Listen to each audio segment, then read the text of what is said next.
Ok, pessoal, boa tarde. Bom, essa é a primeira aula do curso de eletromagnetismo avançado, né?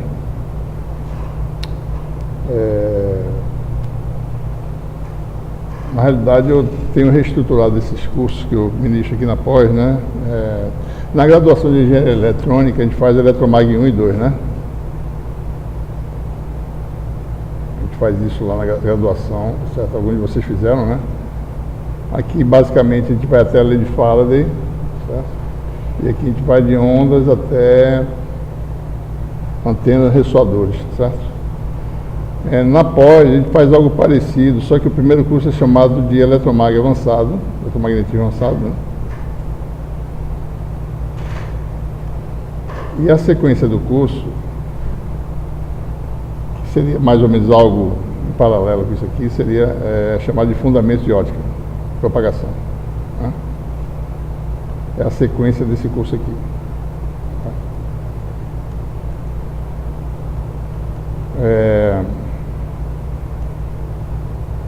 A gente explora um pouco mais, ou seja, aqui a gente faz o que tem aqui de forma, usando ferramentas mais avançadas matemáticas, certo? E no curso de fundamento de ótica especificamente, vai um pouco além do que tem aqui no curso de eletromag 2, a gente fala em espalhamento, por exemplo, né? Difração, esses conceitos que não tem no curso de eletromag 2, além de algumas coisas mais avançadas também, certo? Então, o primeiro curso, digamos assim, na pós, do pessoal principalmente de fotônica, né? O aconselhável é que consiga fazer esses dois cursos aqui para ter uma formação mais sólida, que é a base para todas as outras áreas, tá certo? Eu não sei se eu consigo sempre dar os dois cursos um atrás do outro, porque às vezes tem outros cursos que eu dou também, como oficina de modelagem, que é um curso interessante. Mas eu tenho tentado fazer isso em sequência agora, tá certo? Então, o primeiro curso é eletromag avançado. As informações do curso estão aí. Deixa eu ver minha anotação aqui. Nessas coordenadas.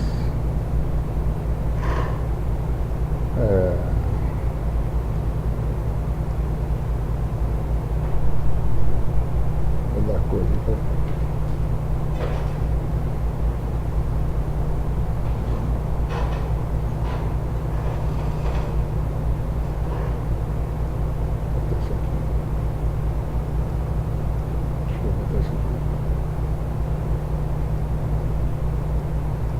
Estou nessas coordenadas aí, tá certo? Né? Aqui é a página oficial, tá certo? Mas a UFPE está modificando as páginas e eu não estou podendo atualizar já há uns 3 meses a minha página da pós-graduação, tá? Então, se isso não for resolvido a curto prazo, eu vou ter que criar um site próprio, talvez, com redirecionamento daqui para lá. Estou tentando ver isso aí, né? Bom, as aulas são gravadas, né? E ficam hospedadas no canal da pós.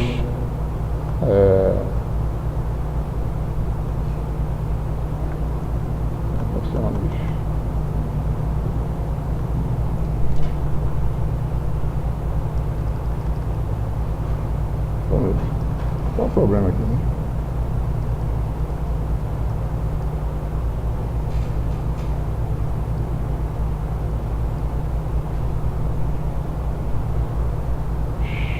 Vamos mudar aqui a estratégia. Está vermelho, né? Então, fico aqui no canal da pós, né? Que é PPGE UFPE, certo? Então, a gente faz as aulas, tem aulas anteriores, né? Às vezes, quando eu não posso dar uma aula, ou eu faço uma gravação nova, ou uso uma gravação anterior, uma aula anterior, para vocês poderem... às vezes o aluno pode vir e pode assistir a videoaula também, certo? Não é obrigatório, né? Agora, se não vier ninguém, me avisem para poder não ficar dando aula sozinho aqui, certo? Bom, a metodologia do curso, né, já entrei em detalhes como é que é, o que se trata nesse curso, né? Nós temos aí basicamente 24 aulas expositivas, né?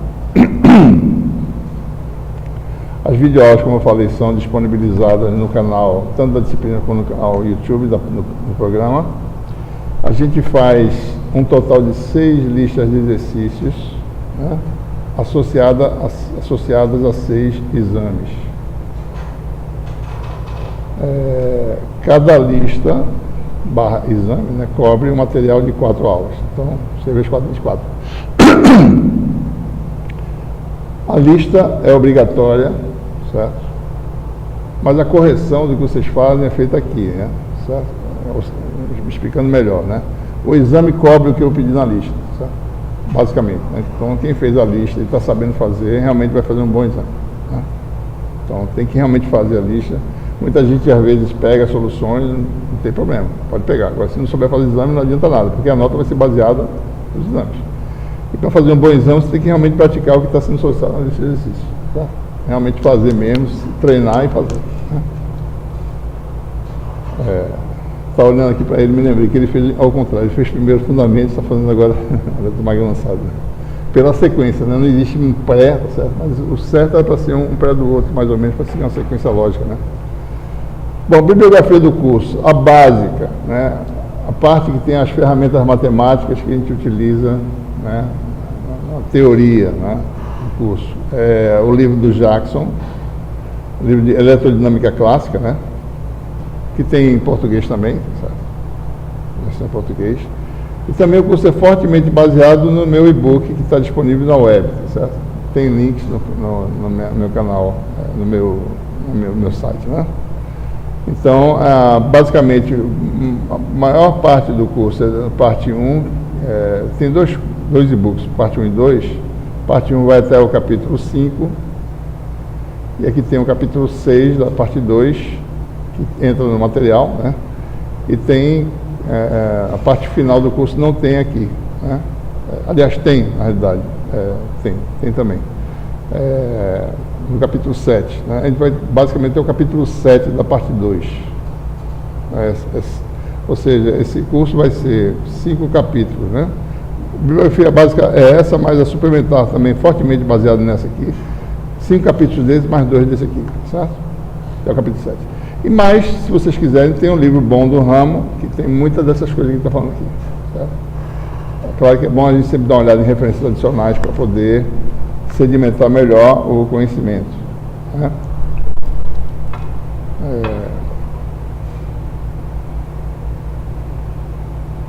Deixa eu abrir aqui.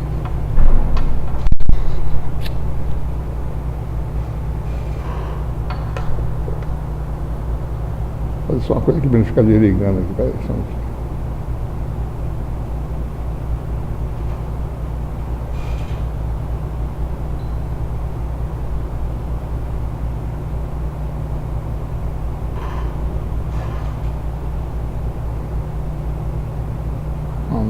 Certo.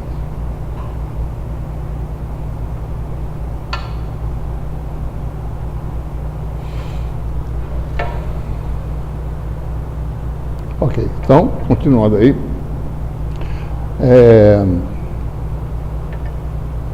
Bom, essa bibliografia, então, o que é o curso da gente, basicamente, né?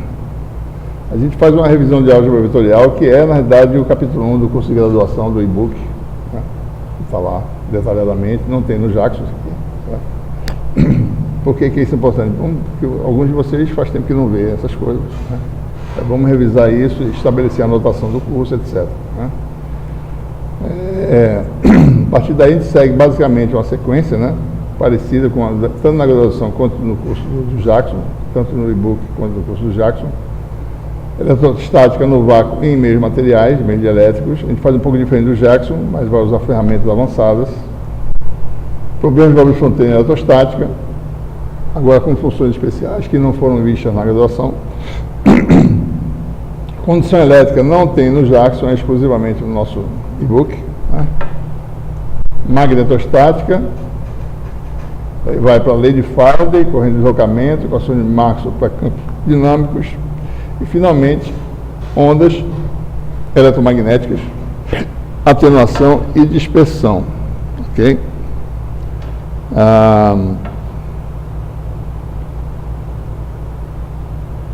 Bom, o cronograma de avaliações, né?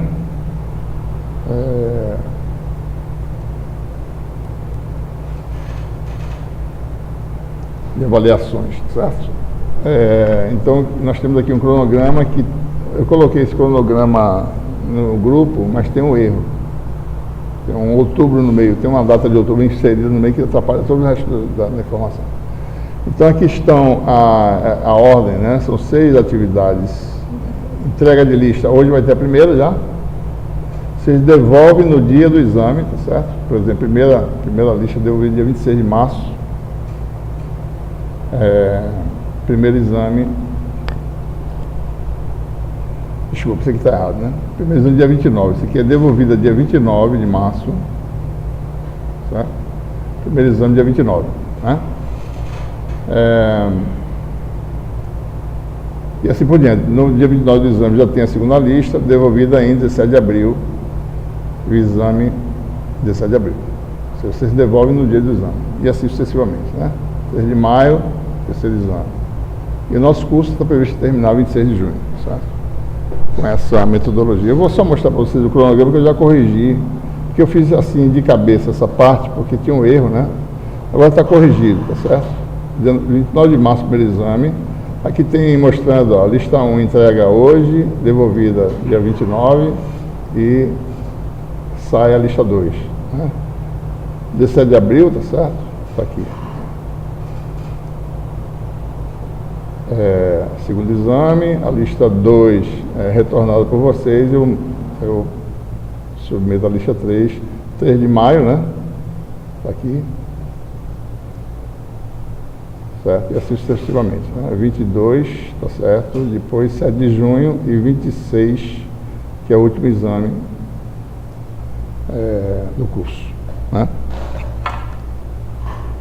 Bom, alguma dúvida até aqui? Deixa eu ver a avaliação, certo? Bom, então vamos entrar especificamente no curso. Né? Parte 1, que a gente começa agora, né? Vai fazer uma revisão de álgebra vetorial.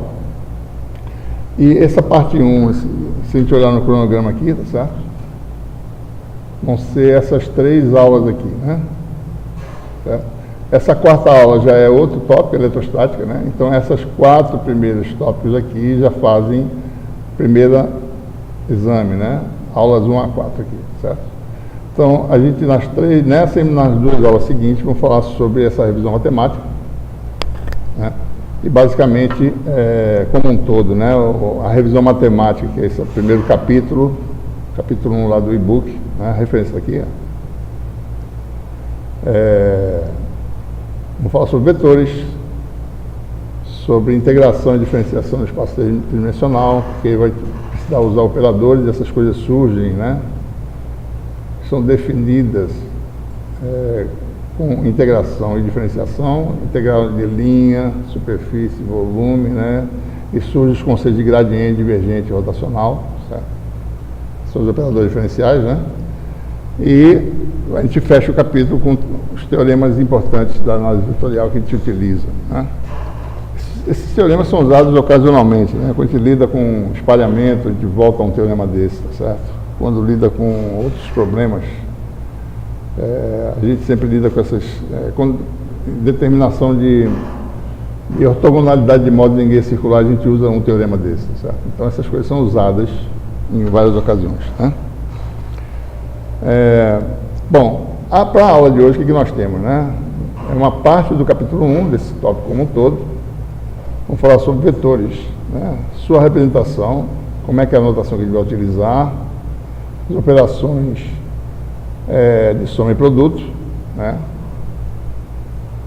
E vamos falar sobre o sistema de coordenadas basicamente utilizado. Existem muitos outros que podem ser utilizados, mas a gente sabendo o espírito de usar um sistema de coordenadas, a gente sabe como usar os outros sistemas mais complicados. Tá?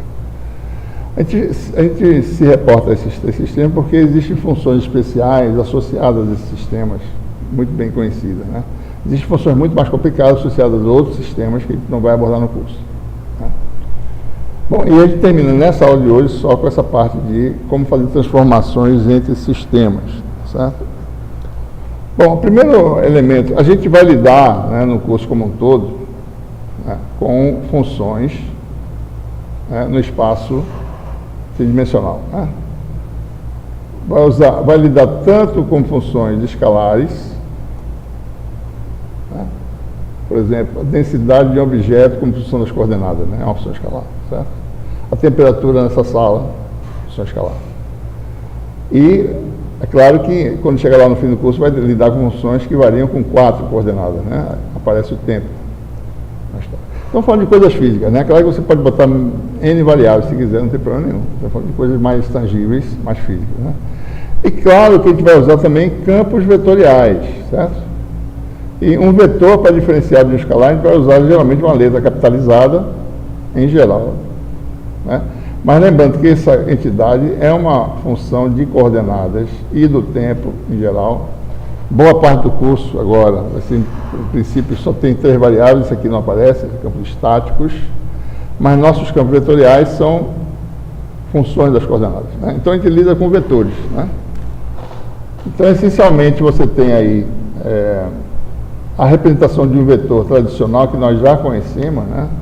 Que sempre representa um vetor como sendo um segmento de reta, com uma ponta de seta, mostrando para onde essa ação, né? Você sempre associa vetor a uma ação, né? Força, né?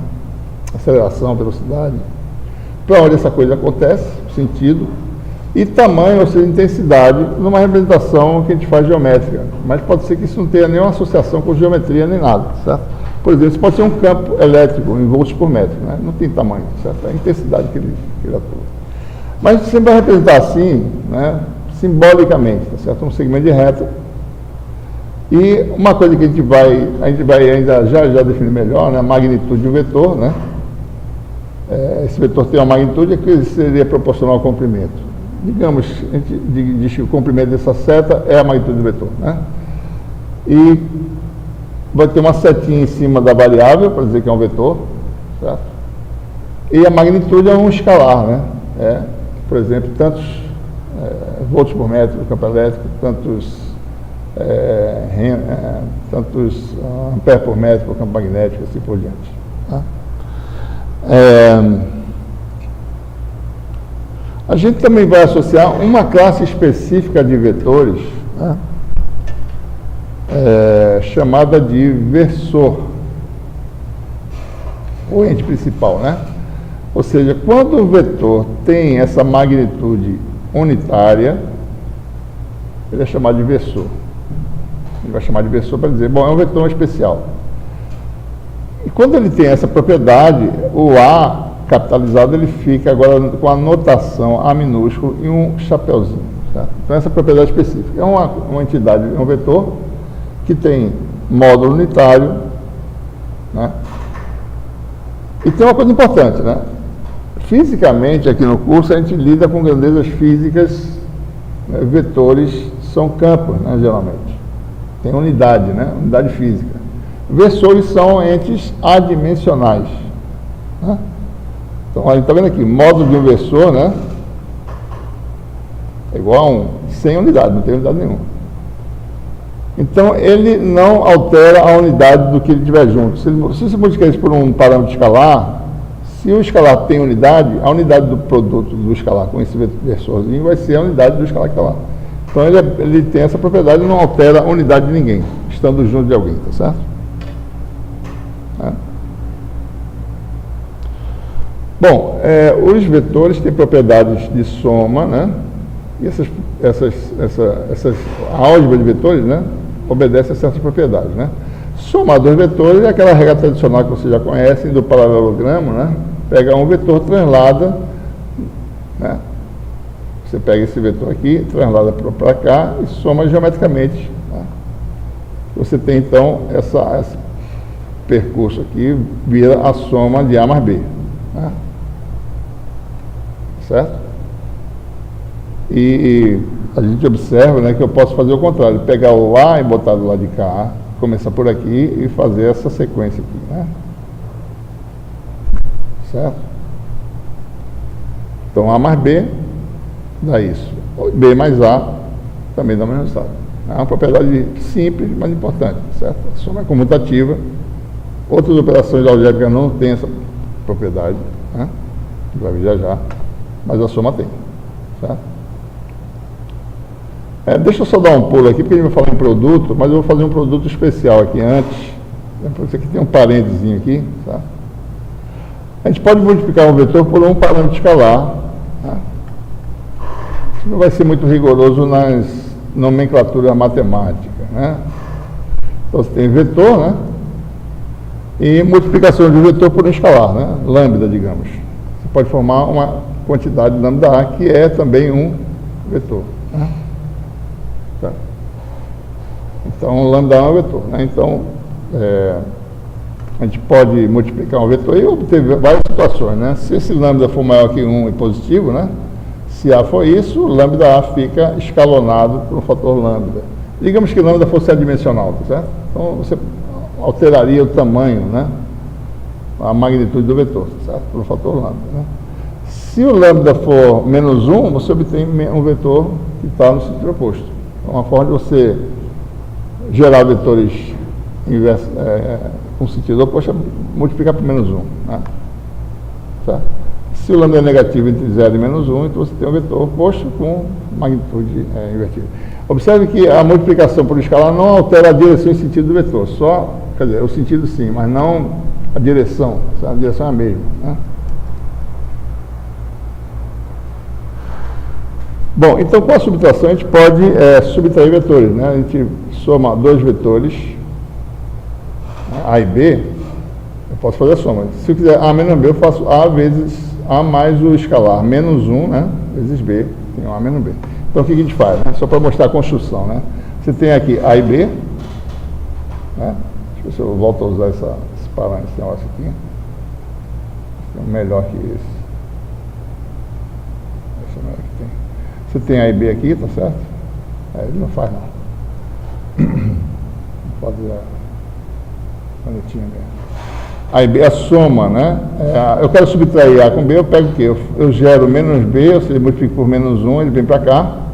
Então eu somo A com menos B, que dá esse resultado aqui. Certo? Né? A mais menos B. Você pega menos B, translada para cá, tá certo? Ou pega A e translada na extremidade de menos B e soma. Tem essa diagonal aí. Então aqui é A menos B. Ou seja, na prática é A e B, A menos B é aquele vetor que vai de B até A. Né? Esse vetor aqui, porque é o mesmo vetor. Tá? Uma translação de vetores não tem assim alteração em si. Isso pode mudar coisas, né? Por exemplo, torque, né? Onde você aplica uma força, tem efeito, né? Mas o vetor força aplicado é o mesmo, só a posição que é diferente. Mas é o mesmo, modo, direção e sentido. Você translada um vetor, o vetor não faz nenhum efeito, certo?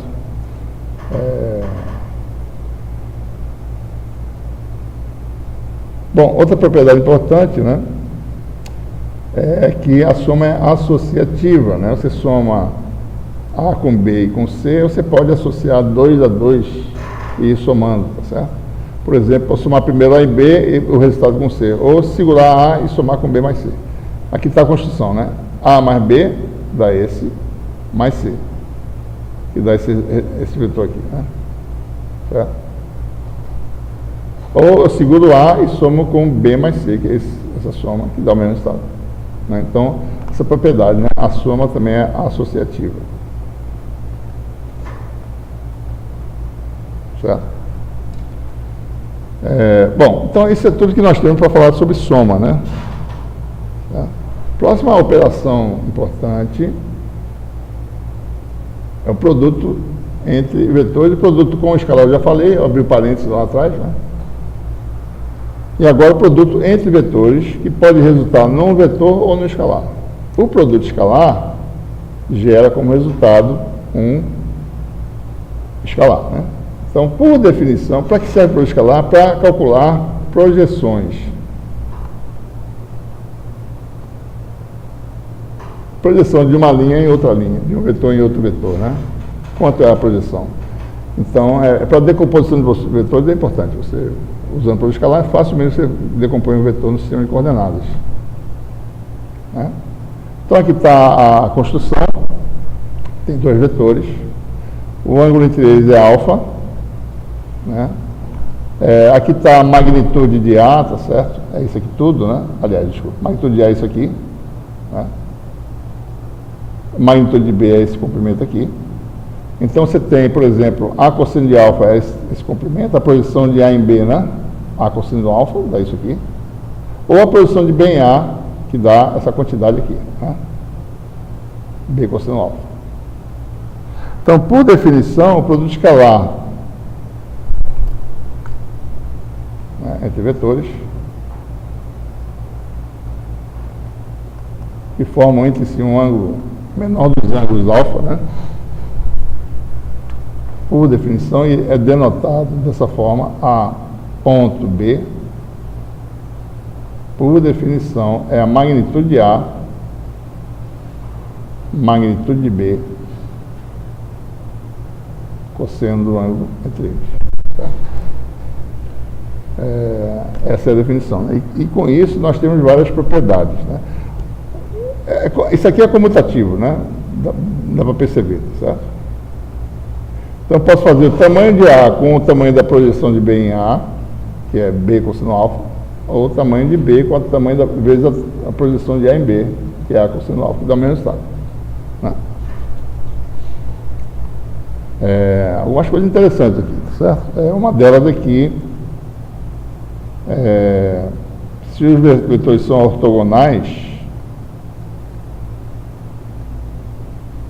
cosseno de π sobre 2 dá 0, né? Se alfa igual a π sobre 2, né? Certo? Então, uma projeção de um vetor ortogonal sobre outro é um ponto, né? Isso quer dizer. Certo? Se os vetores são antiparalelos, se os vetores são colineares, certo? Para o escalar de A com B vai dar modo de A, modo de B cosseno de 0, que dá 1. Certo? Mesma coisa, se são sentidos opostos, o produto escalar vai dar negativo. Cosseno de π, né, que é menos 1, menos modo de A vezes modo de B. Né? Então tem essas várias situações aí. Certo?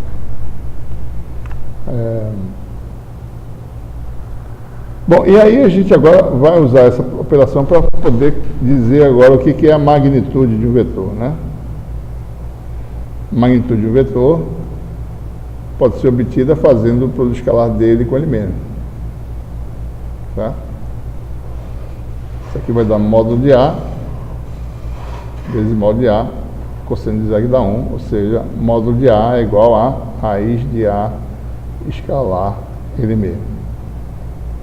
Então, a gente vai calcular a magnitude de coisas, distância entre pontos, usando esse conceito bem simples aqui, né?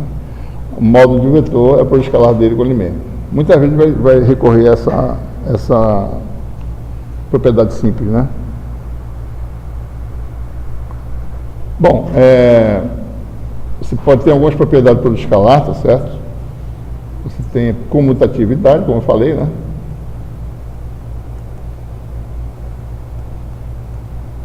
E também você pode fazer o produto escalar com a soma de vetores, você pode distribuir isso, tá certo?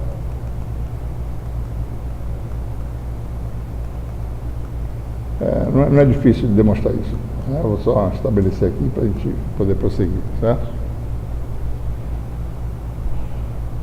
Bom, a segunda classe de produtos que a gente usa bastante, certo? É o produto vetorial, né?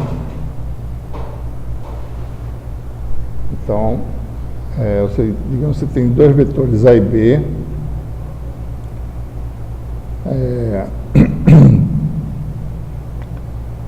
Digamos que esses vetores formam um ângulo alfa, né? Digamos que esse vetor A, esse ângulo alfa é um ângulo medido de A para B, tá?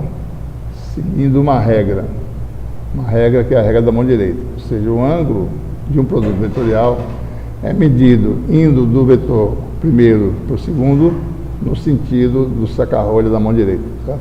Do polegar, né? Esses dois vetores definem um plano, né? Tem um plano aqui, certo?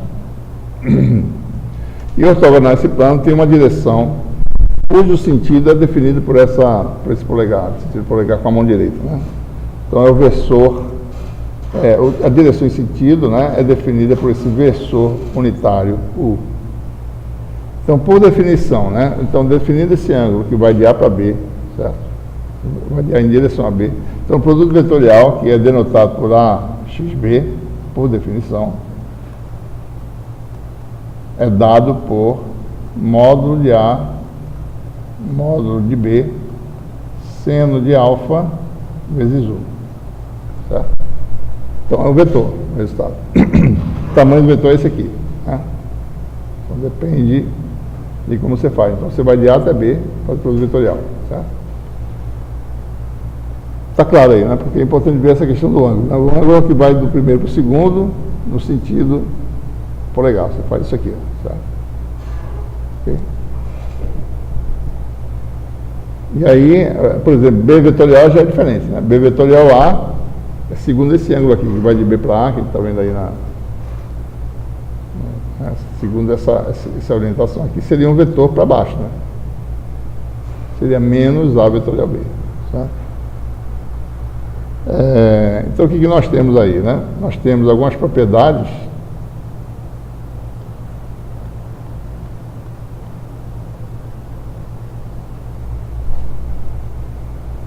que A vetorial B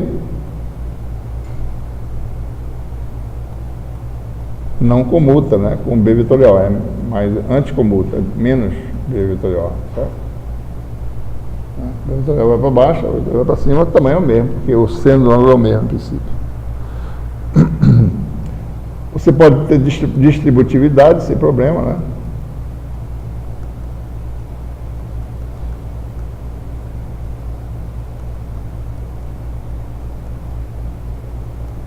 E assim por diante, certo? Umas propriedades aí. Você pode fazer produto triplo, tem identidades vetoriais, para isso pode se demonstrar essas identidades, certo? Muito bem. Bom, e para que serve tudo isso, né? Bom, antes de eu continuar, só lembrando, né? Se eu tenho vetores agora colineares, ou mesmo sentidos opostos, por exemplo, você tem A vetorial B igual a 0, né?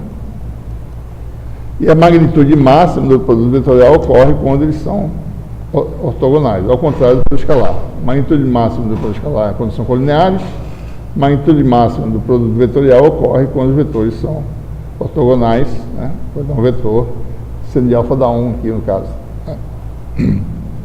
Certo?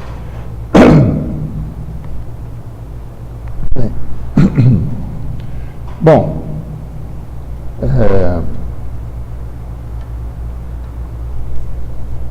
a gente vai fazer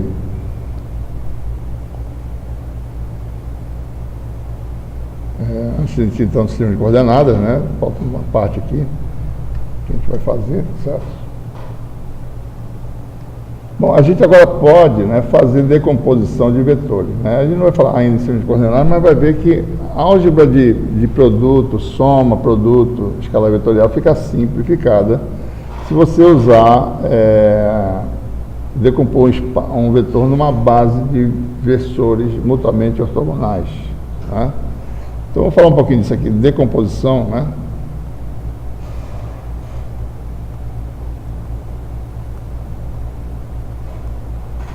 Você geralmente tem aí,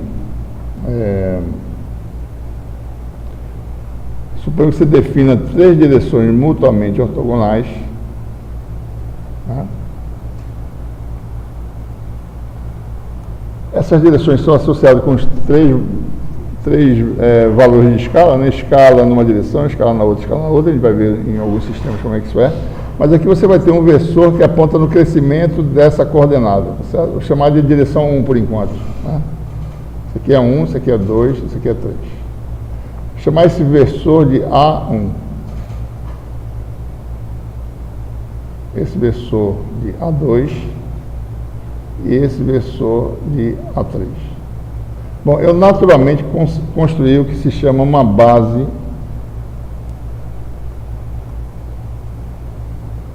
cíclica ortonormal. seus componentes são 3 versores, seguem uma ordem cíclica, que eu já explico o que é, tá certo? E são uma base ortogonal porque eles são ortogonais, totalmente ortogonais, e são unitários, né? Podia usar uma base oblíqua, que os vetores não são unitários, né? Podia fazer isso. Decomposição de funções, né, em funções ortogonais, tudo é o mesmo conceito, né? Vetores, inversores ortogonais e assim por diante. Então nós temos aqui, o que tem de, por que cíclica, né? Pelo seguinte, se você olhar a propriedade é AI, ortonormal primeiro, né? AI escalar AJ é igual a delta de Kronecker, delta de J. Delta de J é o delta de Kronecker, é 0, se diferente de J e 1, se igual a J. Né? Certo? Então, os versores são mutuamente ortogonais. Módulo 1 e ortogonais entre si. E por que cíclica? Bom, cíclica porque produto vetorial de 2 deles distintos na sequência cíclica a partir de 1, 2, 3, certo? Todas essas possibilidades aqui, né? 2, 3, 1, 3, 1, 2, né? Se eu fizer 1 vetorial 2, dá 3. 2 vetorial 3 dá 1. 3 vetorial 1 dá 2. Né? A1 vetorial 2 dá, módulo desse dá 1, módulo desse dá 1, sendo 1 sobre 2 dá magnitude 1, orientação de A3. A1 vetorial 2 dá 3, A2 com A3 dá 1, A3 com A1 dá 2. Então, essa sequência cíclica, certo? Da forma como eu desenhei aqui, né? Se eu fizesse assim, ó, se eu fizesse um sistema de versores que fosse A1, A2, A3 seria uma base anticíclica, certo? A1 vetorial 3 dá menos A2, né? A3 vetorial 2 dá A1, na lógica era para dar menos A1 e assim por diante, né? A2 com A1 dá, está dando A3 aqui, né? Está violando a sequência, certo? Então, nós temos aí a base cíclica, né? A gente desenha sempre assim, né? Desse jeito, certo? Se você olhando assim, é como se fosse sentido anti-horário, né? Por exemplo, se eu botar aqui 1, eu boto 2 aqui a 90 graus, certo? Né? E o 3 para cima, né? Eu posso desenhar assim, tá certo? Mas está implícito que eu estou indo daqui 2 para 3 e 3 para 1, certo? 3 para 1, né? Ok? Posso desenhar assim, né? Indicando que eu estou olhando para dentro, tá certo? Mas está sempre, quando você for construir o seu sistema, sempre faça de forma que dê certo o produto vetorial de 2 vetores. A1 vetorial A2 dá A3, e qualquer permutação cíclica, na ordem 1, 2, 3, que nem essa aqui, vai dar mais. Se eu violar com vetores distintos, dá menos, né? Por exemplo, A2 com A1 dá menos A3. Porque não está na sequência cíclica, né? Permutações cíclicas. 1, 2, 3, 2, 3, 1, 3, 1, 2. Se violar a sequência, é negativo. 2 iguais dá 0. Tá? Ok. Bom, qual é a vantagem? Se eu quiser agora pegar num sistema de mutuamente ortogonal, em que os versores sejam A1, A2 e A3,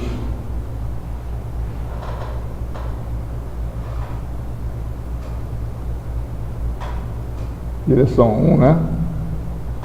2 e 3.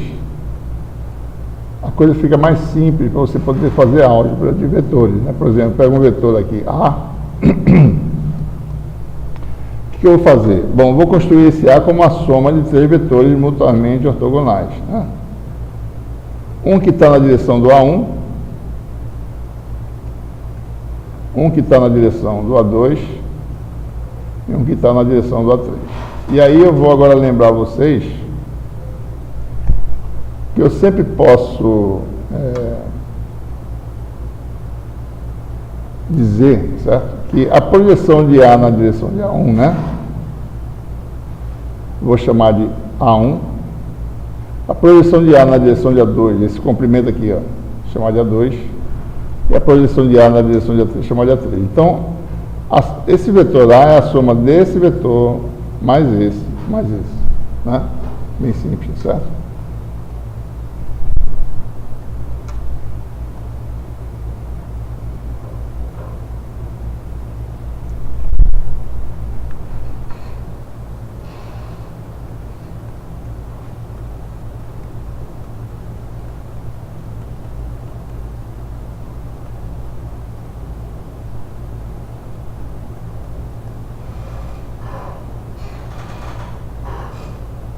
Quem são essas projeções?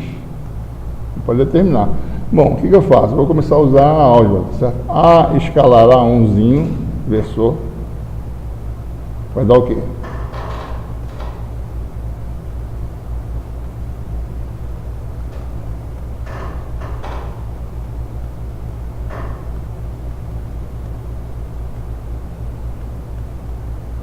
É isso aqui, né? Estou usando as propriedades de distributividade, tá certo? Né?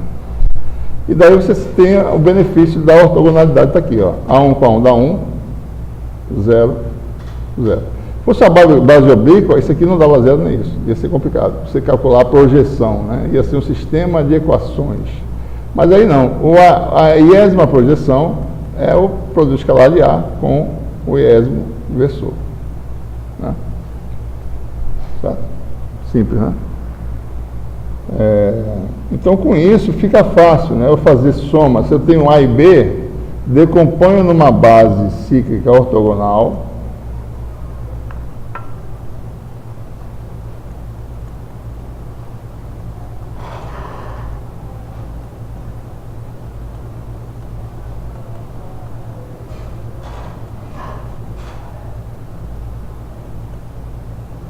Estou botando isso diferente, em alguns casos eu vou precisar, tá? Vou representar isso aqui, essa soma, só por um termo, tá? Só lembrando, né? Isso aqui tem uma notação também, às vezes, que a gente usa compacta, né? Essa soma de 3 termos representa assim, quer dizer que esses índices estão sendo somados de 1 até 3, tá certo? Bom, se eu quiser somar A e B, o que eu faço? É somar essa soma, né? Eu boto o mesmo índice aqui no caso agora, IJ, mesmo índice, né? Isso aqui é soma simplesmente AI mais BI vezes AI. Ou seja, em cada direção, isso aqui é a soma de I igual a 1 até 3, né? Certo? Em cada direção, soma as posições. Simples, certo? Somar vetores fica fácil, né? Produto escalar de vetores fica como?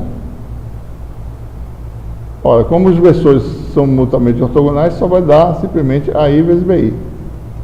Isso aqui na realidade é soma de I igual a 1 até 3 de A e B. Né? Certo? Bom, produto vetorial fica mais complicado, tá certo? Mas eu vou fazer só um, né? Na direção A1,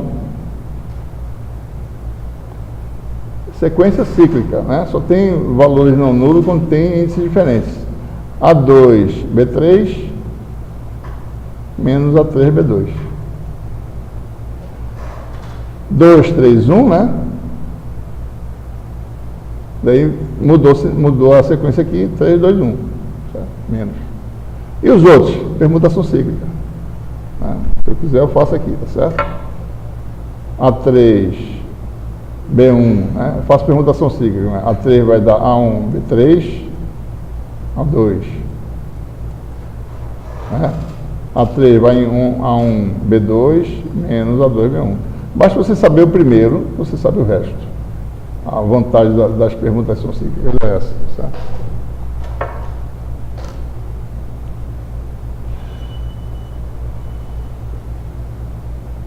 Muito bem. Bom, então agora para a nossa segunda parte, tá certo? Vamos falar sobre alguns sistemas de coordenadas. E o elemento fundamental dos nossos sistemas de coordenadas é o que a gente chama do vetor posição, certo? A gente vai denotar por essa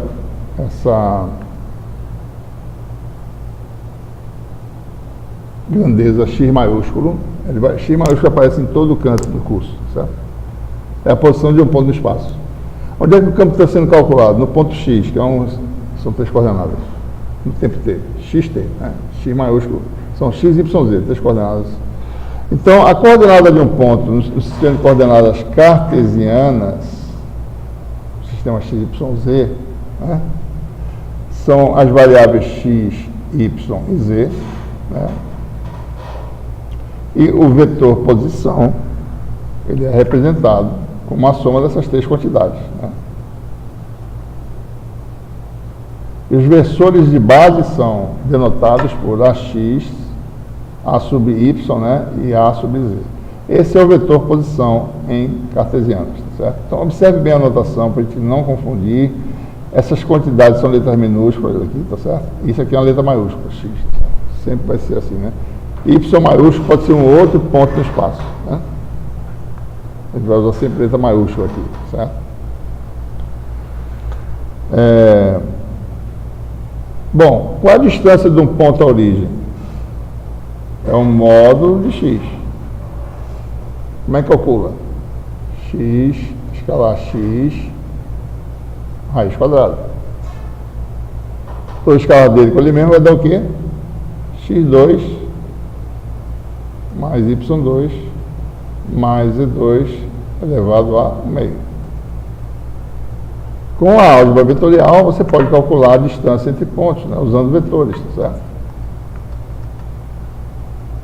Qual a distância entre os pontos x1, y1, z1 e o ponto x2, y2, z2? O que a gente faz? Define o vetor posição associado a essas coordenadas.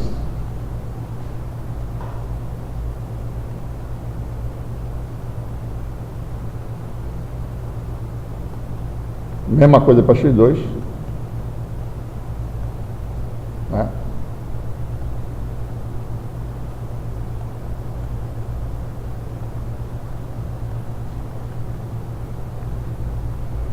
Esses pontos estão aqui, né? Aqui está x1 e aqui está x2. Qual a distância desse ponto para esse? Magnitude do vetor de diferença, x2 menos x1. É isso que a gente faz, calcula o módulo do vetor x2 menos x1, ou seja, módulo. E como é que isso é feito? Raiz quadrada de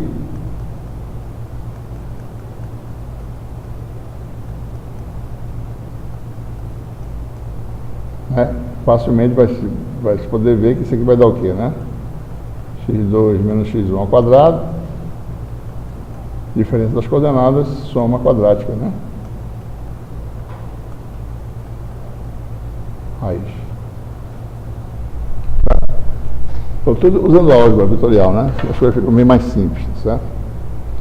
Bom,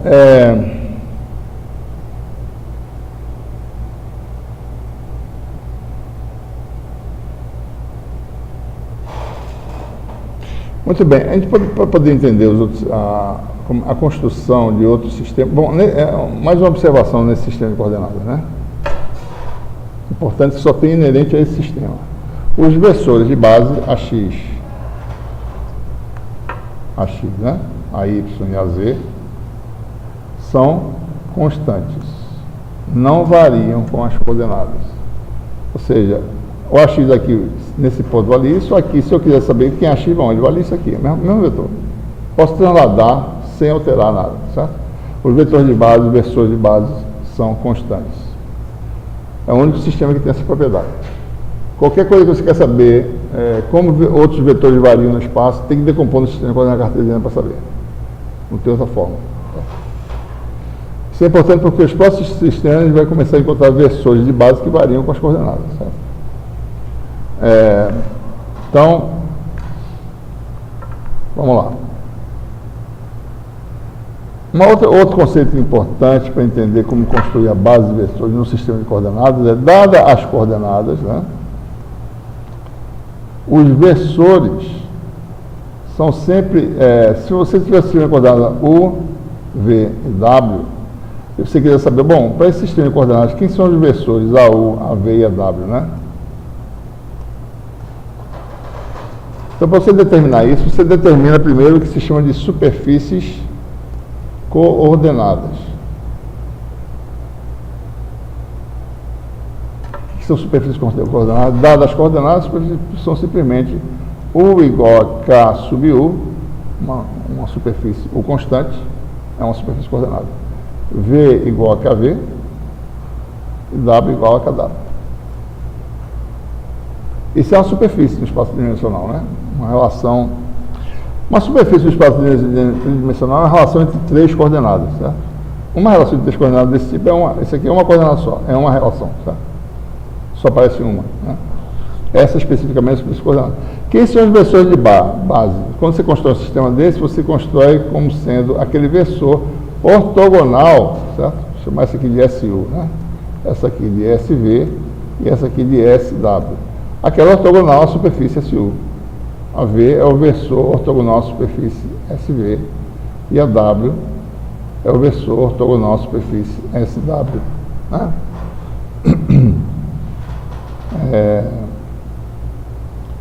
Então, bom, e o sentido? Bom, no sentido de crescimento da variável correspondente. Crescimento de U, sentido de onde? Crescimento de V, crescimento de W.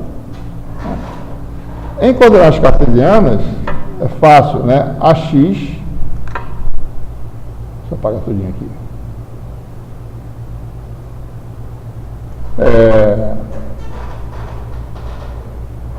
O AX, né? Pode deixar. A superfície SX é x constante, né?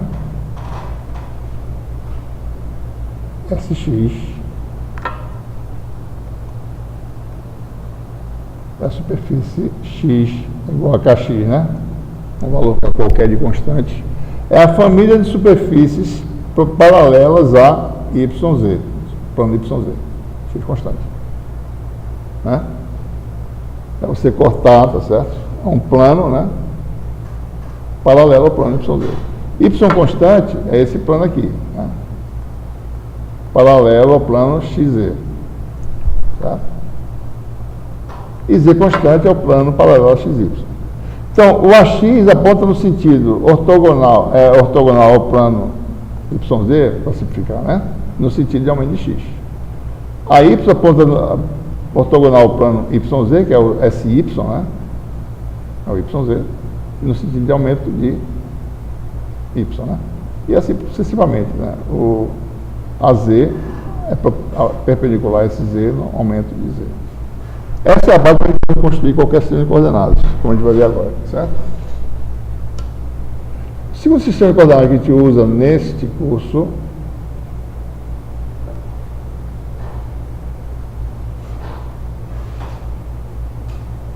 é o sistema de coordenadas cilíndricas, né?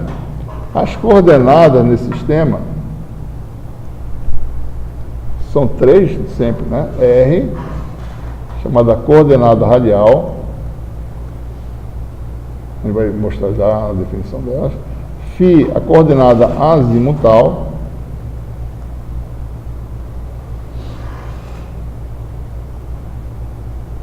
E Z, a coordenada axial de eixo, né? Axis, né? Coordenada axial.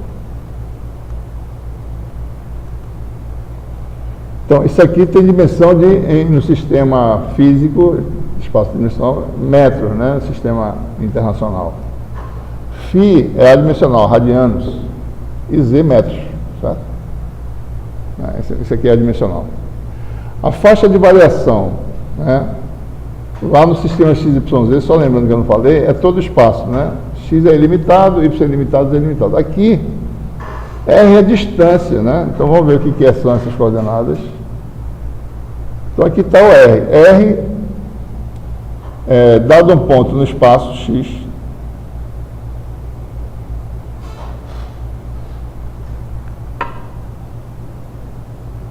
dado esse ponto do espaço, R é a distância da projeção desse ponto no plano Y, XY, até a origem. Essa distância aqui. Certo? Vamos observar, a gente vai usar uma notação diferente do Jackson. Jackson vai usar ρ, certo? Letra grega, para coordenadas cilíndricas.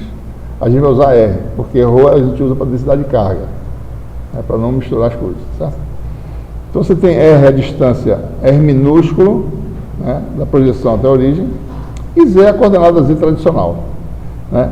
O φ é o azimuth, tá certo? Se fosse esse ponto aqui, o φ seria esse ponto aqui, né? Certo? Ou seja, para esse vetor aqui, que eu estou falando, né, que eu estou mostrando aqui, o φ seria esse. Para esse outro que está desenhado aí, o φ é esse aqui, certo? Então observe, né? Deixa eu tirar a minha construção. Então, tem um ponto no espaço, né? Projeção dele Isso aqui é um ponto no espaço aqui qualquer, é outra superfície cilíndrica aqui, certo? Então você tem aí, você tem uma superfície coordenada, embora não pareça, mas isso aqui está sobre essa superfície cilíndrica, tá? Esse X aqui está terminando nessa superfície cilíndrica, certo? Então a projeção se dá a uma distância, que é esse R aqui, né? A raio do cilindro. O azimuth é o desvio dessa linha em relação ao eixo X, e Z é a altura para cima ou para baixo, negativo ou positivo, positivo ou negativo, né? Ok? Então você tem três coordenadas: R distância da projeção, φ azimuth e Z a coordenada axial. Quais são as faixas de variação? R é sempre positivo, φ varia de 0, né, a 2π para dar uma volta completa. Claro que você pode ficar fazendo isso se quiser, mas não precisa, né? Basta uma volta, certo? 0 menor ou igual a φ menor que 2π, né? Você peguei o eixo X, cheguei quase nele, daí eu botei aberto aqui, certo? Daí o último ponto que se for possível fazer isso, né? 2π, certo? E Z vai de menos infinito a mais infinito, né? E aqui a gente vê a superfície coordenada de inversores de base. A primeira superfície é a superfície SR, R constante. R constante é a superfície cilíndrica, né? Certo? A segunda superfície é SΦ, φ constante. Uma constante aí, K associada à variável φ, né? Que superfície é essa? Né? É o lugar dos pontos X que estão terminando numa linha igualmente desviada de φ do eixo X, que dá um semiplano. Aqui, ó, está aparecendo aqui, certo? Um pedacinho dele, né? Esse semiplano, porque, por exemplo, do lado de lá já é outro valor de φ. Aqui é um φ igual a desviado disso de π, né? Certo? Aqui é um outro semiplano para lá, certo? Aqui é outro. Essa folha de cá é uma coisa, a folha de lá é outra, são parecidas, é o mesmo plano, mas são duas bandas de um plano, mesmo plano. Tá? Certo? Então, esse φ é um semiplano e o SZ é este plano aqui infinito, Z constante. Então, versores de base, o AR é o primeiro, associado, observe a sequência cíclica também, né? As variáveis na sequência são R, φ, Z. Não pode ser RZ φ nem φ RZ. R, depois φ, depois Z. Certo? A sequência é cíclica. A R, no sentido de aumento, né, da variável R, ortogonal a SR, que é essa superfície aqui, ó. Né? A R é sempre ortogonal ao cilindro. A φ é sempre ortogonal ao semiplano, está aqui. E a Z ortogonal ao plano, Z constante. E aqui estão esses versores, né? Certo? Então, se fosse aqui, seria a R faria isso, a Z faria isso e a φ faria isso aqui. São outros vetores. O AZ não mudou, mas tanto a R quanto a φ mudaram. Tá? Aí aparece a primeira característica desses versores, desses sistemas curvilíneos, né? Alguns deles são variáveis.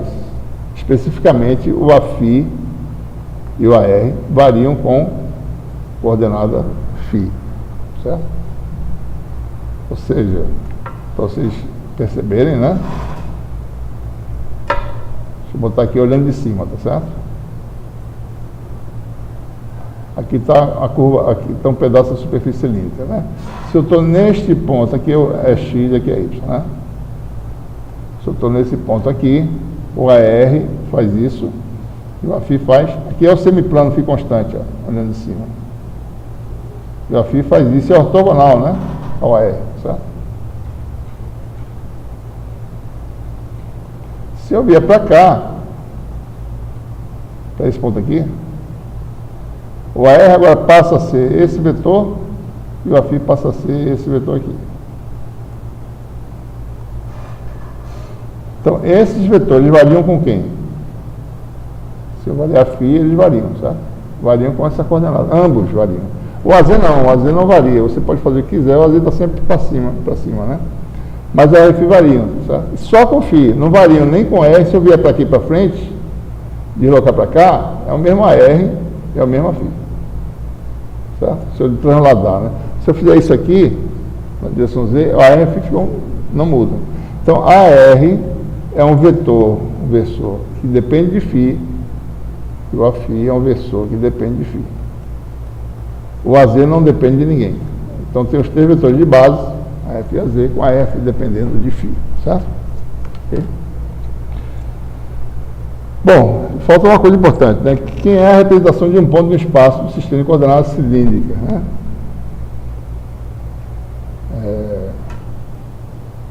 Posso apagar esse áudio de uma vez? Né? Vamos fazer aqui.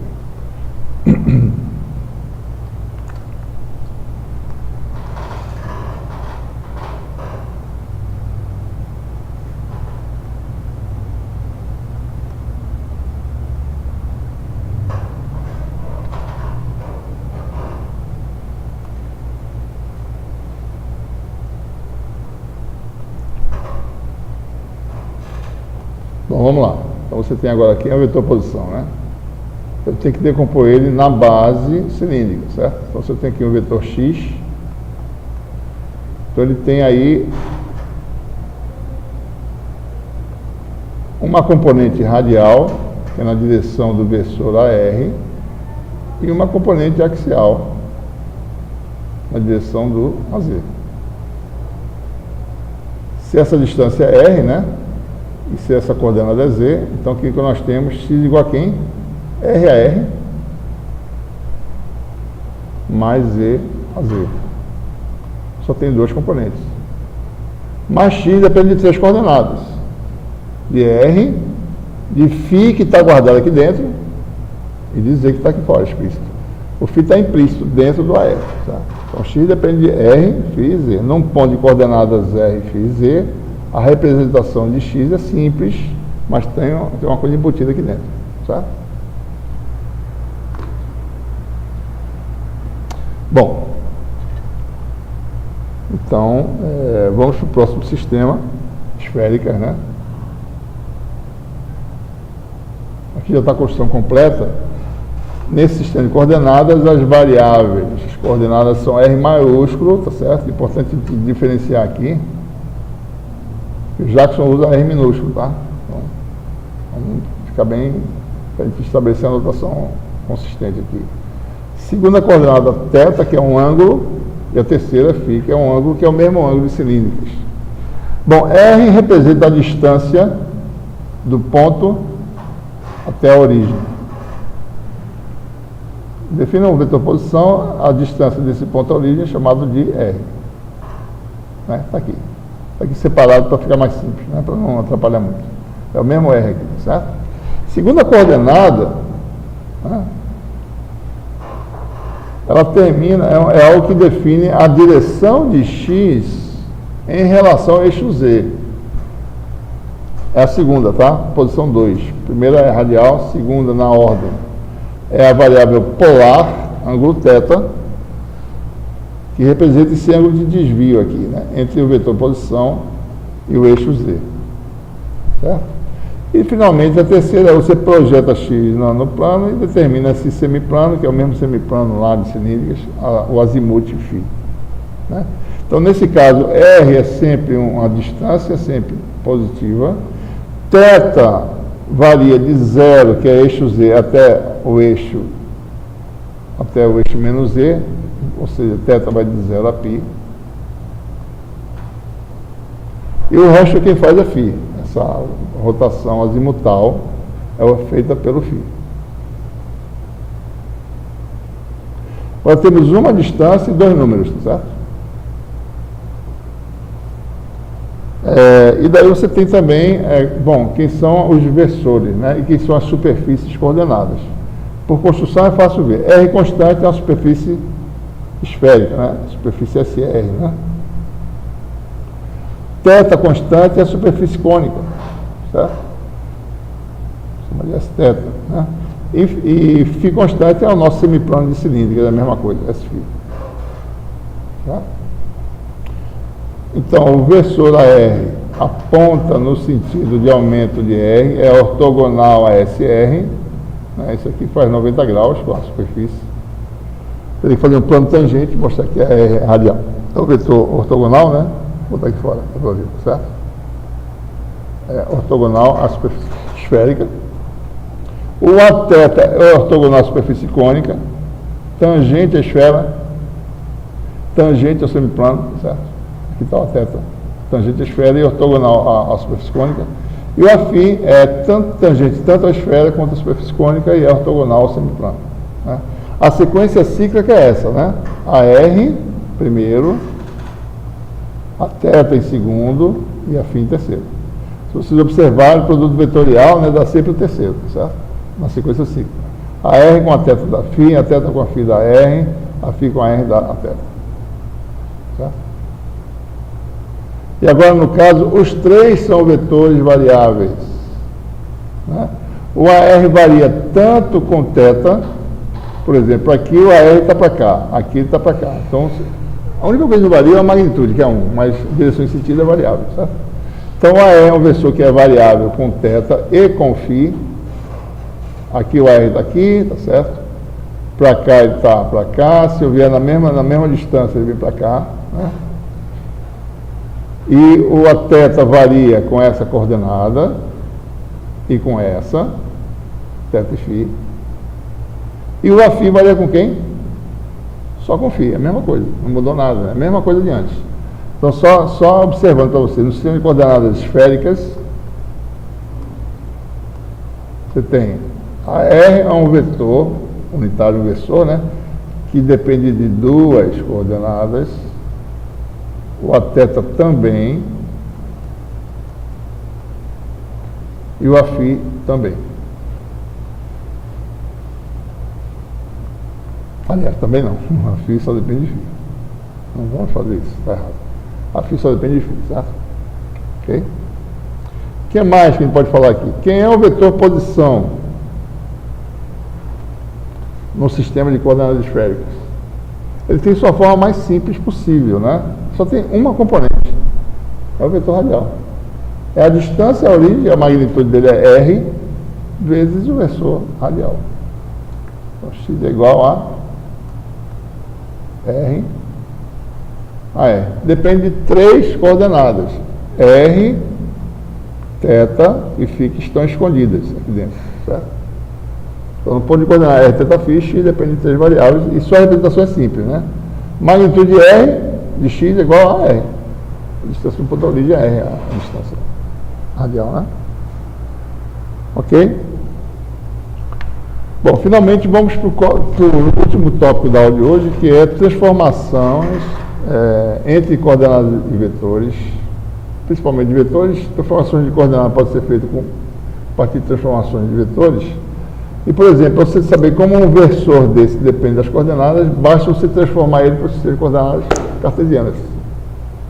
Uma base de vetores variáveis, se você transformar na base fixa, você vai explicitar a dependência com as coordenadas. Sabe? Então, o problema de transformação de coordenadas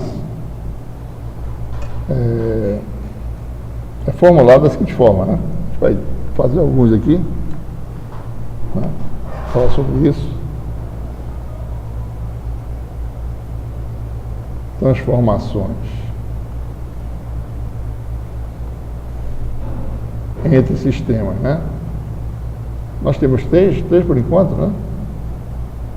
Mas o princípio pode ser estendido para qualquer situação. Suponha que você tem um vetor expresso no sistema de coordenadas cartesianas, quer mostrar como é que ele é em cilíndricas, e vice-versa. Vamos começar, por exemplo, por isso, né? Vai fazer isso aqui, vai fazer também isso aqui, ó, em cilíndricas para esféricas, né? E com isso ele pode vir daqui para cá. Você vai para cá e depois vem para cá. Tá? Então quer dizer o seguinte, eu tenho aí. Cadê o negócio? Aconteceu aqui. Você tem um vetor, né? Em cartesianas, quer dizer que eu conheço suas componentes, né? AX, AY e AZ.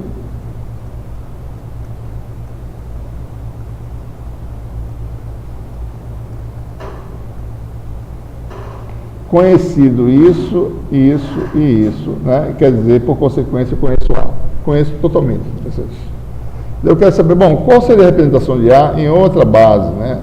No caso, cilíndricos.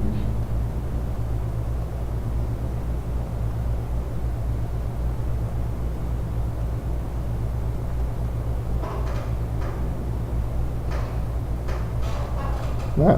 Então, o que eu faço? Eu uso o conceito de produto escalar para calcular a projeção, certo? Conhecido A, ele está aqui conhecido, né? A, eu expresso ele dessa forma e calculo as projeções projetando A, essa base é ortonormal, cíclica ortonormal, né? Eu projeto A em cada direção. Por exemplo, a componente R é A escalar a R, né? Certo? Né? A projeção na direção do versor AR é A escalar R, né? E assim sucessivamente. A direção φ seria A escalar φ. A direção Z seria A escalar Z. Por exemplo, aqui nesse caso, eu pego a representação que eu tenho, que é essa aqui, e decomponho isso para escalar com isso.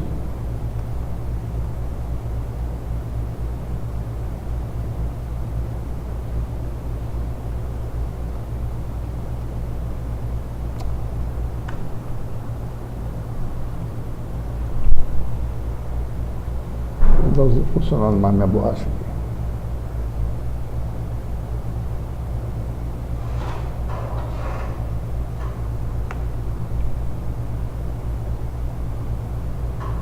E tem mais AZ, né? Mais AZ, escalar R dá zero, porque o AZ também faz parte da base cilíndrica, né? Isso aqui dá zero, nós já sabemos disso, certo?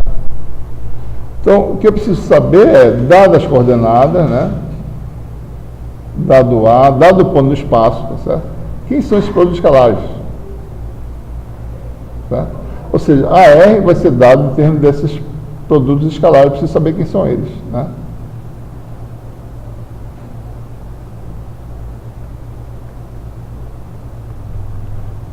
Então veja, dado A e dado um ponto no espaço, eu sei quem é o ponto x, y, z, eu sei quem são as coordenadas, R, F, Z, certo? Eu quero saber então quem é A no outro sistema. Então,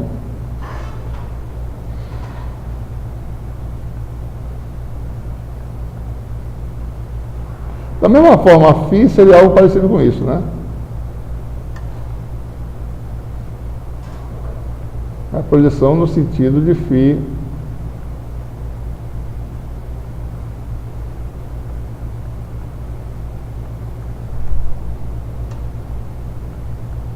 E o AZ é o AZ. O AZ é o mesmo.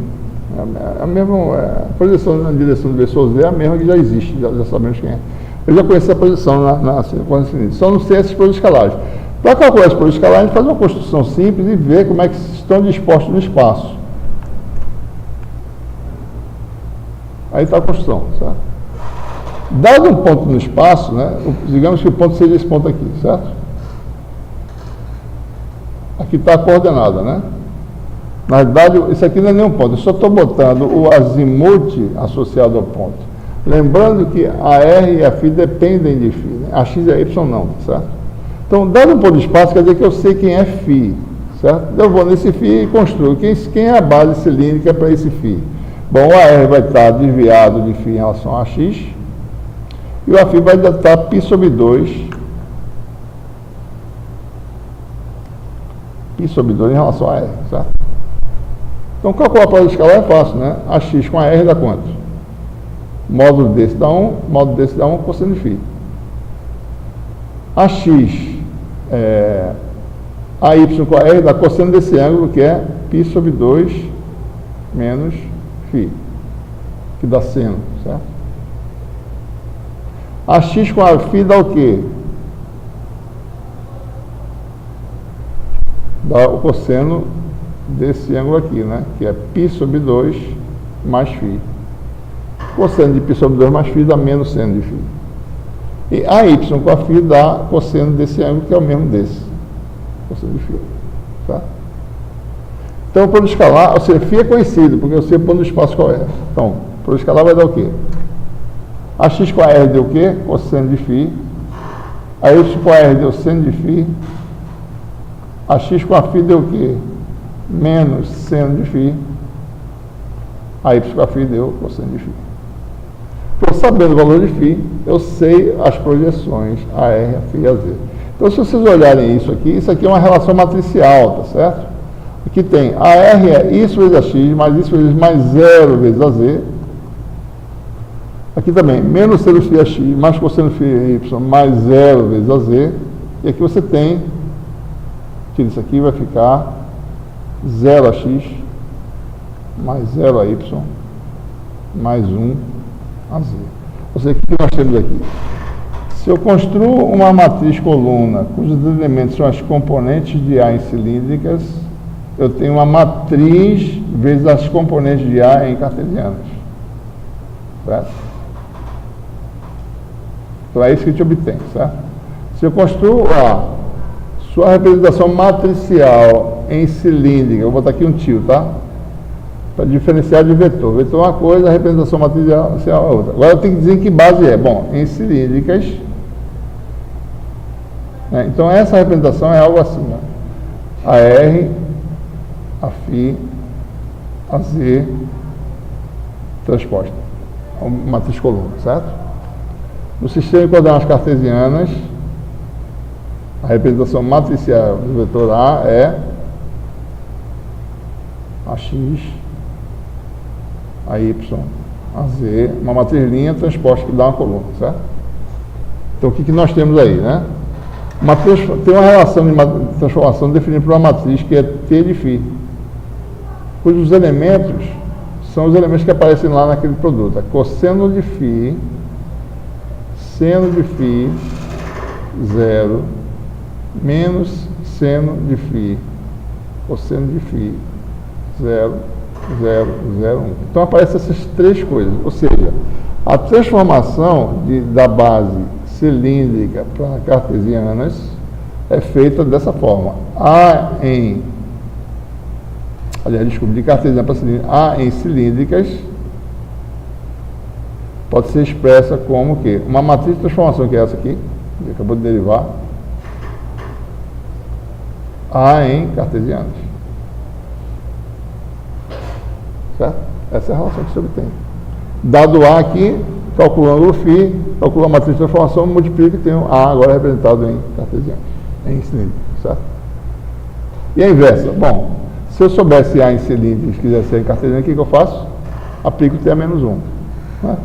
Matriz inversa. Mesma coisa. Essa relação é um sistema de equações lineares, né? Então vai ser algo assim, certo? T a menos 1, né? Eu vou tirar o argumento aqui, mas para dizer que a dependência φ está guardada dentro da matriz, certo?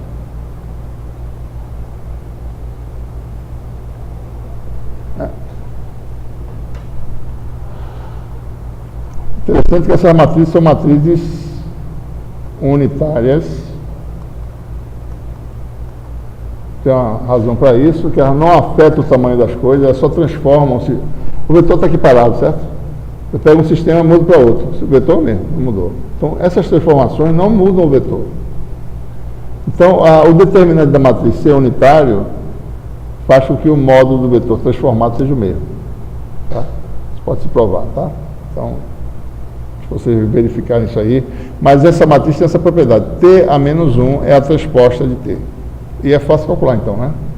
Só fazer a transposta, você tem a matriz inversa. Determinante de T é igual a 1. Certo? Cosseno ao quadrado, 0, 0, 0, 0, seno ao quadrado. Não. Cosseno ao quadrado mais seno ao quadrado, não. Então, essa matriz tem essa propriedade. Inversa igual a transposta, determinante igual a 1. É uma matriz unitária, certo? Ou seja, ela preserva o tamanho das coisas, é uma transformação. Que, no fundo, se vocês olharem, essa é uma transformação de rotação de eixos, né?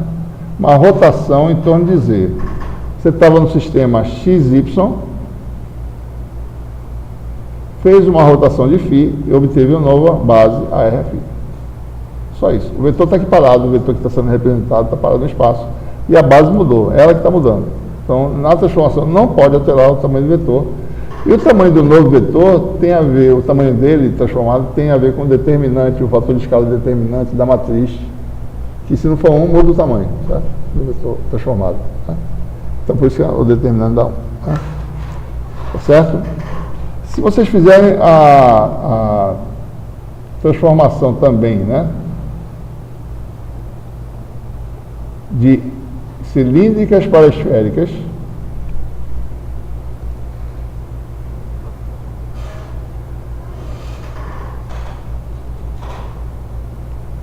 se eu quiser fazer agora, né, Mesmo princípio básico, né? Tem um vetor em cilíndricas,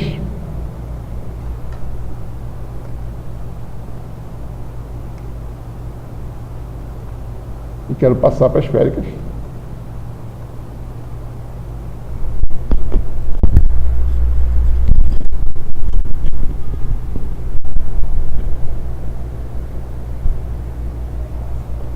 Então, o que a gente faz, né? Mesma coisa, né? Eu decomponho o A em cilíndricas, né? Eu conheço todo mundo e quero saber as componentes. Eu conheço tudo isso aqui que eu estou escrevendo, tá certo? Conheço o A e suas projeções nas direções. Eu quero saber em esférico como é que seria. Então, lembrando, eu sei a coordenada também, né? O A está calculado num ponto do espaço que eu sei os valores de x, y, z, r, θ, φ, r, φ, z, eu sei tudo, tá?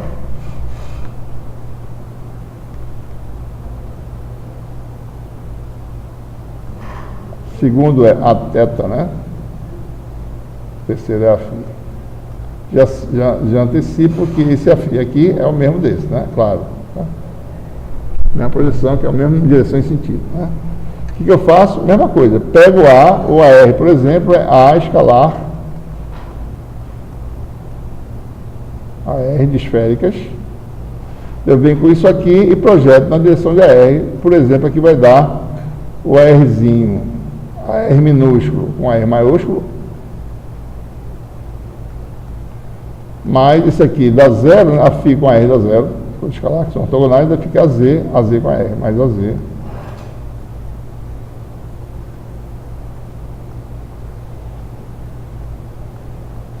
Certo? E assim sucessivamente, né? A θ, a mesma coisa, né?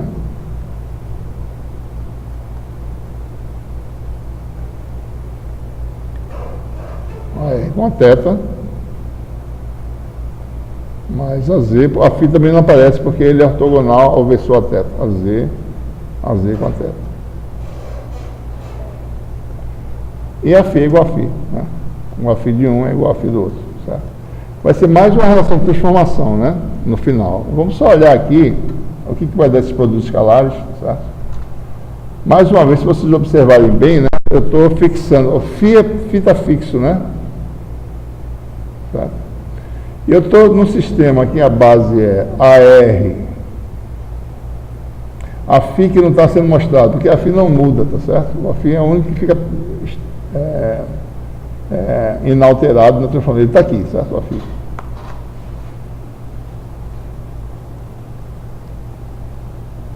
Está aqui, né?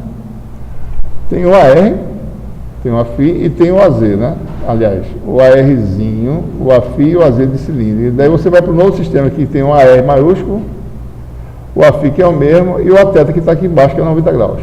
Então o que nós fizemos aqui simplesmente é uma rotação de θ em torno desse eixo definido pelo Aφ. Você tinha AZ com AR e AZ, você pegou essa base, deu uma rodadinha, mudou para essa outra AR e Aθ. É isso que a gente fez. Certo? Então, o que precisa fazer? Esses produtos escalares, né? Olhando aqui, né? AR minúsculo, AR maiúsculo, está aqui, ó. AR minúsculo com AR maiúsculo é cosseno de π sobre 2 menos θ, que é esse ângulo aqui, ó.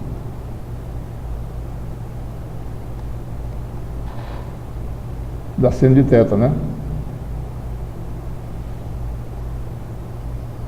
AZ com AR, cosseno de θ, tá? AR com a θ, AR minúsculo com a θ, está aqui, ó, cosseno de θ de novo. E AZ com a θ dá cosseno de π sobre 2 mais θ, que dá menos seno. E aí você tem uma transformação, né? A na base R, θ, φ é uma matriz S de θ, T de φ foi para cartesiana para cilíndrica, S de θ de cilíndrica para esférica, né? Vezes A no sistema RFZ. Cada matriz dessa tem como componente as projeções no sistema, certo? Correspondente. Quem é S? Bom, basta ver aqui, dá para ver. S vai ser essa matriz aqui. vai dar aqui, observe, né? Vezes a φ a z. Então, o primeiro elemento do multiplicador é seno de θ. O segundo é com a φ dá zero. E o terceiro dá isso aqui, cosseno, né? Aqui também vem cosseno, primeiro fator multiplicador, segundo dá zero, e aqui menos seno. E o Aφ, né, é 0 AR, o Aφ que é o terceiro de esféricas e o segundo de cilíndricas, né? 1 vezes o segundo, 0 vezes o terceiro. Essa é a matriz de transformação. Tá? De novo, se calcular o determinante de S dá quanto? Mesma propriedade, rotação, né, não altera o tamanho do vetor. Determinante de S dá 1. 0, cosseno ao quadrado, 0, né? 0, 0, mais seno ao quadrado, que dá 1. Então, S é menos 1 é igual a transposta, também é matriz unitária. Tá? Então, essa é a relação que se obtém. E, mesma coisa, se eu quiser ir dado isso, calcular isso, basta calcular a inversa, ou a transposta. Né? E aí você tem, então, em resumo, né? A no sistema RFZ é T vezes A no sistema XYZ. A no sistema R θφ é S de θ, né?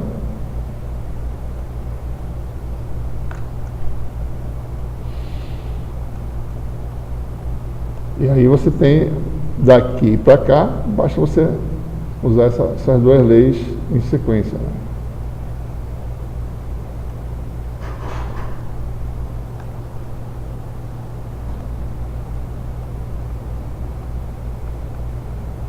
Então, essa matriz aqui é uma matriz que depende das variáveis, das coordenadas.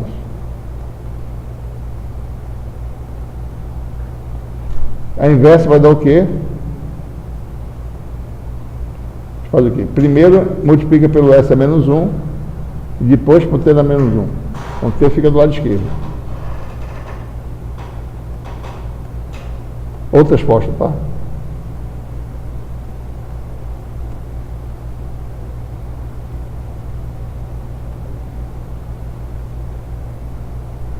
Certo? Vou fazer um exemplozinho aqui para mostrar essa dependência dos versores variáveis, tá certo?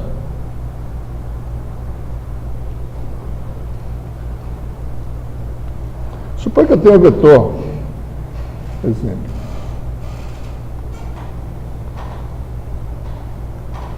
Suponha que eu tenho um vetor chamado de U, certo? Especificamente o vetor unitário da base cilíndrica AR, né? Certo? Bom, esse vetor, quero saber de que forma ele varia com o φ. O que eu vou fazer? Bom, vamos tentar determinar a sua representação matricial. U em cilíndricas, ele é o quê? 1 AR, né? Mais ela φ, mais ela Z. Isso é coisa cilíndrica, certo? Bom, quem é U em cartesianas?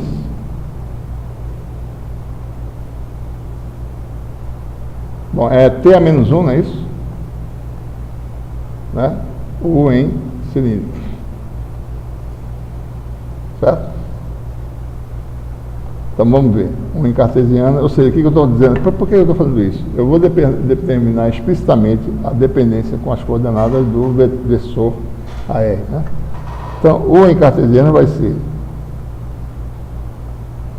Bom, T a menos 1 é a transposta, né? Ele é cosseno seno, né? E menos seno cosseno. Então vai dar cosseno menos seno. A inversa, né? Vai dar cosseno menos seno e seno cosseno. Só lembrando aqui, certo? U em... agora eu vou botar explicitamente o direitinho em pé, né? 1, 0, 0, certo? Então vai dar o quê? No sistema XYZ, vai dar, primeira linha, primeira coluna, vai dar cosseno, vai dar um vetor coluna, né? Vou botar ele deitado agora de novo, certo? Cosseno de φ, seno de φ, zero. Essa é a representação matricial, certo? A representação vetorial dele é qual? O U, cosseno de φ vezes quem? AX, né? Mais seno de φ AY. Ou seja, AR, aqui a dependência em φ do AR, está aqui. Ele depende de φ dessa forma. Tá? A gente fez isso transformado de uma base para outra. Né? Ou seja, qualquer vetor variável, quer saber de que forma ele depende, a dependência está escondida e implícita, então você tem que decompor na base cartesiana para poder saber. Senão você não vai descobrir. Tá? Por que isso é importante? Às vezes tem integração de vetores. Você tem que saber qual é a dependência com a coordenada. Tem que explicitar em cartesiano para poder integrar, senão você não consegue. Só se você souber que é integrar aquele vetor daquele outro vetor. Tá? Integral indefinido, você pode fazer também. Tá? Ok, pessoal, a gente vai parar por aqui hoje. Tem uma prova para aplicar já já. E a gente posta essa aula, acho que ainda hoje. Certo? Uma dúvida? Deixa eu mandar a lista hoje. A lista eu vou mandar daqui a pouco. Lá no grupo, tá certo?